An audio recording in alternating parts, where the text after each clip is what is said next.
Here's my book review of For the King by Catherine Delors. Catherine Delors' second novel, For the King, is about a plot to assassinate Napoleon Bonaparte on Christmas Eve, 1800. But in many ways, it's very much about today. For one thing, its narrative structure is as familiar as a network TV series. It's a police procedural. The reader knows who the perpetrators are from the start, so it's not a whodunit. Most of the story is about how Chief Investigator Roche-Michel discovers for himself who they are and how he tracks them down. Herein lies another influence of contemporary genre fiction. In the film noir detective story, the main character's inquiry leads him progressively deeper into the corruption that pervades the big city.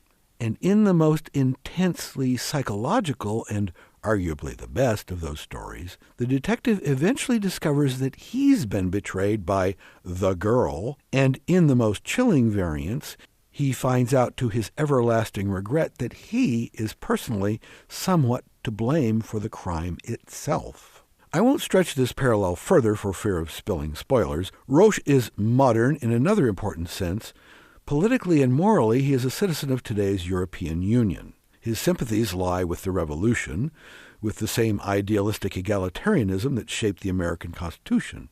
Roche's father is a sheep herder turned tavern owner, a self-made entrepreneur, a small business capitalist. The heavies of the story, Michel's adversaries, are reactionary royalists called Chouans. Although some of them profess admiration for the deposed king, who is nowhere to be found in the book, the majority of them simply hanker for their lost swaggering privileges and aristo status. They resent the new centralized government control Bonaparte is imposing on every aspect of their lives. And then there's the practice of torturing witnesses and suspects, as problematic an interrogation technique then as it is now.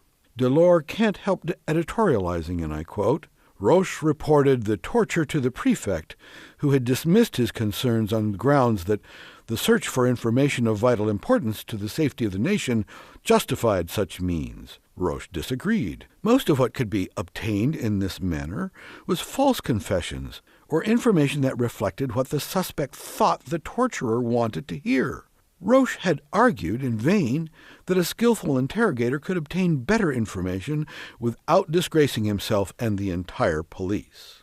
The most compelling aspect of this story is psychological and emotional, and has only the barest relationship to the facts of criminal investigation. For reasons hinted at above, Roche the man must re-examine how he regards and treats women. He must challenge his notions of trust in and loyalty to mistresses, ladies, beggars, prostitutes, and the girl next door.